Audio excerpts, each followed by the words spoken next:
Citizens United helps Democrats or helps Republicans, you feel very strongly it hurts democracy, and I happen to agree with you. 225 years ago this very week, the American Constitution was formed and signed. Since that time, our path to more perfect union is called upon generation after generation to build on the work of the founders by breaking down barriers and enabling more Americans to participate in our democracy, sharing the Constitution's protections. The right to vote, and also the right to have your vote count, is a foundational right. It actually secures all the other protections and effectiveness in the Constitution.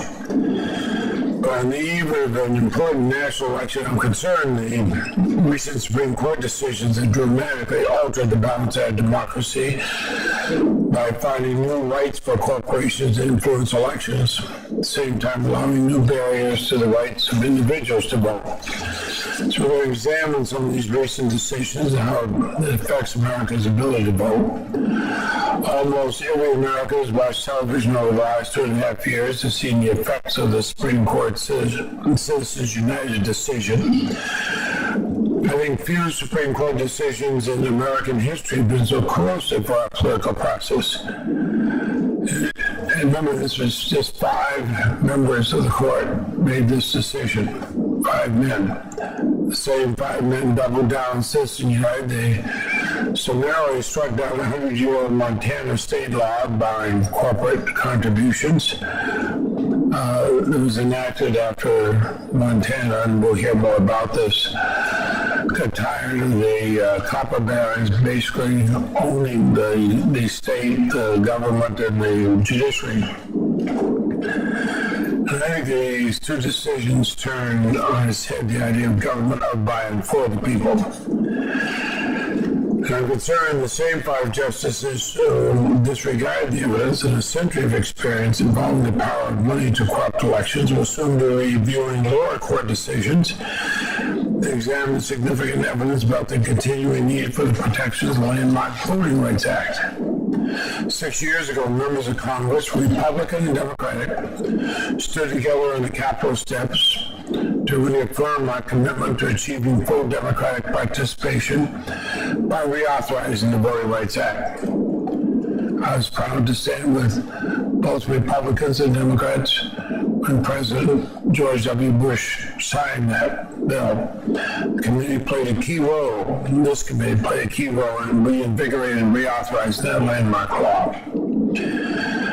This overwhelmingly bipartisan efforts to preserve the significant progress we made since former President Lyndon Johnson signed the original Voting Rights Act into law.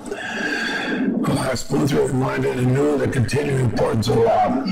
Panels of judges appointed by presidents of both parties have found that Texas intentionally discriminated against minority voters in redistricting, and that Texas failed to demonstrate that voter ID law does not impose greater restrictions on minority voters. And without Section 5 of the Voting Rights Act, these changes to elections would be in effect.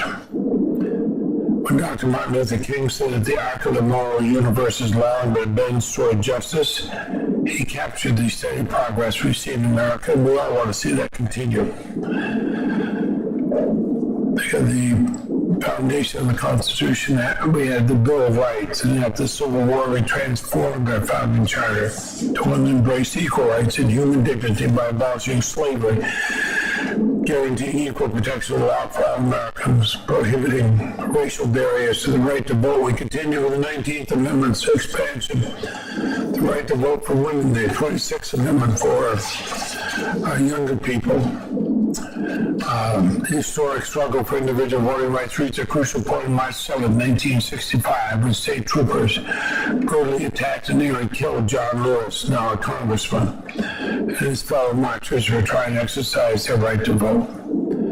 That day proved a catalyst for passage of the Voting Rights Act.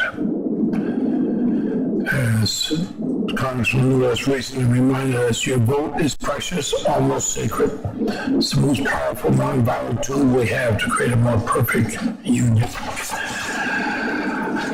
I have more to say, I'll put my whole statement in the record. And I know there is a great deal of concern in my state when we protect the right of individuals, not corporations, but individuals to make a decision. Corporations are not individuals in that regard. Otherwise, having elected General Eisenhower as president, we would be electing General Motors as president. It makes that much sense. Senator Grassley.